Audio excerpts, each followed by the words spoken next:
Kinagsa ang unang araw ng paghahain ng kandidatura para sa barangay at SK elections kaya inagahan ang cut-off sa ilang lugar. Sa Taguig naman nagkalituhan sa mga barangay na dating sakop ng Makati. Yan ang tinutukan ni Tina Panganiban Perez. Animoy piyesta ngayon sa iba't ibang bahagi ng bansa dahil sa simula ng election period para sa barangay at SK elections na may ceremonial kick-off sa Kartilya ng Katipunan Monument sa Maynila. 12:01 ang hating gabi talaga kanina yan naging epektibo at tatagal hanggang November 29. Simula na rin ito ng filing ng Certificate of Candidacy ng mga gustong maging barangay at SK officials na natuloy kahit sa mga binahang lugar at kahit sa Negros Oriental kung saan may pending na kahilingang ipagpaliban ng eleksyon. Sa Maynila, nag-cut off na ng tanghali sa dami na naghain ng COC. Grabe! Yan yung mga future generations ng mga politicians natin dito sa Pilipinas. Palakpakan. Yan yung mga new breed of crooked and corrupt officials in the future. Yan yung mga mag-aaral, magmamasteral at mag-PhD ng kapagnanakaw. Sa Taguig naman, nagkalituhan sa mga Embo barangay dahil ang precinct number noong bahagi pa sila ng Makati ay pareho sa ilang presinto sa Taguig. Dumagsa mga kakandidato sa barangay SK elections sa unang araw pa lang ng pagkahain ng Certificate of Candidacy. Nagulat dito ang COMELEC dahil pagkahain ng COC. Oy, sabi ni Flying Snow, pagkatapos ng termino ni Cap, may sari-sari store na. Nung panahon ni Duterte, ganyan. Oo, nagkaroon ng sari-sari store. Maidikit ko lang dyan, meron kaming barangay Kagawad nun. Itago na lang natin yung barangay namin dyan sa barangay Socorro sa Cubao. May barangay Kagawad kami nun. Tapos ang project niya, ipapagawa yung basketballan namin. Habang ginagawa yung basketballan namin, ginagawa rin yung bahay niya. Bahay niya. Nauna pa natapos yung bahay niya. Isang beses nga ginagawa yung basketballan namin, biglang may dumating na mga muebles. Ano yung muebles na yan? Sopa. Saan na ba ilalagay yan dito sa basketballan? Ay, hindi pala dito to, kay Kagawad pala. O, talagang dumadami. Meron pa kaming isang Kagawad. Yung barangay namin, pinagawan ng pangalawang palapag. Yung bahay niya, naging 4 na palapag. Ilagay nyo dyan yung kwentong barangay chairman nyo. Oo, kasi namatay na yung barangay chairman namin isa, magaling din naman nyo. Oo, kasi nung naging kapitan siya, dumami restaurant niya. Pero habang ginagawa yung court, yung mga materialis dun sa court, dun dinadala sa bahay niya. So natapos yung bahay niya, yung court, hindi pa. O, sabi nga na open our voters' eyes. Tama. Alam nyo naman yan, ang dami yung kwentong kapitan. Noong nangangampanya si kapitan, nagbabahay-bahay yan. Kakamayan lahat.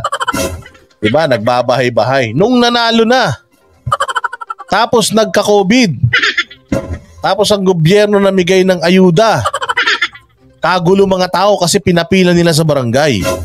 Kaya nung kinausap ko yung mga kagawad namin, sabi ko, huy, bakit nyo pinapipila dyan? Pandemic. Bawal nga lumabas ng bahay. Ang haba nung pila, walang hiyanin, dikit-dikit yung mga tao. Sabi nila kasi wala tayong tao, boss dada kaya para hindi tayo magkalituhan, pumunta na lang sila dito. Yung may mga pangalan dun sa listahan, pumila, bibigyan natin ng ayuda. Sabi ko, mali yan. Mali yan, kagawad. Gawa ng nung nagkakampanya, buong barangay naikot nyo, wala kayong bahay na hindi napuntahan. Tapos ngayong nanalo na kayo, gusto nyo yung mga kukuha ng ayuda, pipila sa barangay. Abutin nyo sila kasi nung kailangan nyo yung boto nila, inaabot nyo sila so ayun, nakinig naman sila sa akin. Chairman, madaling lapitan basta sexy ka. Sabi niya, madaling lapitan, mahirap hanapin. Totoo yan.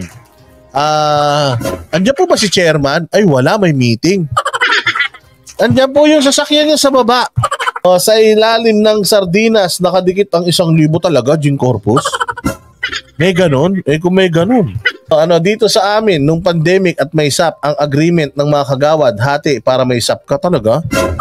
Ba't di nyo dinimanda? Sabi nga ni Maria Luz, nung pandemic, yung ayuda, barangay official lang ang sagana sa pagkain. Sige, labas yung mga sama ng loob nyo. Sige, tuloy natin to. Pwedeng gumawa ang kandidato ng anumang maituturing na premature campaigning. Bawal magdidikit, magkakabit ng kung ano-ano. Anong bawal? Anong tour ni George Garcia? Ano sinasabi mo? Nung nakaraan, yung motor ko, pinagawa ko. Pumunta ako ng Better Living.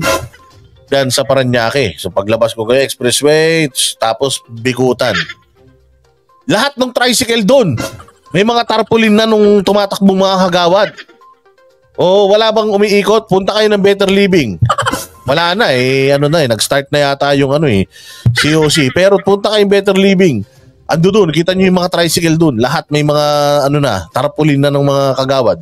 Dahil sila ay kandidato na, kahit wala nakalagay na vote for, pero pag mumukha mo ang nakalagay dyan, ibig sabihin yan, pinopromote mo ang sarili mo, ini-influensyahan mo ang botante, and therefore nangangampanya ka. Sakop din ang social media. Babala ni Garcia. Anong tawag kaya doon sa mamimigay ka ng mga sapatos, bag, at saka mga kagamitan sa eskwela, taon-taon. Tapos sasabihin mo galing sa'yo. Anong tawag doon? Ano ba yun? Vote buying ba yun? Tinatanong ko lang. Garcia, ang premature campaigning ay pwedeng mauwi sa kanselasyon ng kandidatura, diskwalifikasyon o pagharap sa kasong kriminal. Kung ngayon pa lang nakandidato kayong lahat ay hindi sumusunod sa patakaran, ano ang may expect ng pamayanan pag kayo ay mga nanalo na? So, lahat naman ganyan. Lahat ng politiko na nanalo, nung nanalo magnanakaw na. Pati nga sardinas, si Kapitan ninanakaw pa October 30 naman ang mismong botohan, kung saan tig-mahigit 40,000 punong barangay at SH. Yung ganito, siyang dabawin niya. Sa amin dyan sa barangay namin sa Socorro noon. Antindi, yung basketbola nagagalit na kasi bata pa ako, mahilig akong basketball. Nung kampanyahan, kasi ang gagaling ng mga basketball player sa amin. Sikat na sikat ang basketball sa amin. Tataka kami, laging nakalak yung court. Bakit nakalak yung court? Hindi kasi may session, maingay. Basketball court yan Kaya nga yung basketballan So nung election na, binuksan na yung basketballan. Tapos open na ang basketball court sa lahat. Tapos nung nanalo na ulit, putya nakakandado na naman. Ando doon nakaparado yung mga ambulansya, yung mga bombero. Galit na galit kami. Tapos yung pala ang gusto nilang mangyari ni Kapitan, paupahan. Yung basketballan, minsan magugulat kami, may nagbabasketball. Sarado yun pupunta kami pagtingin namin. Yung SM, nagbabasketball doon. May paliga yung western, yung bilihan ng mga bintinador. Appliance center, may paliga sila. Yung lending company, may sports fest sila. Para yun sa mga kabataan yung basketballan, pero ginawang negosyo ng mga hayop na kupitan na yan.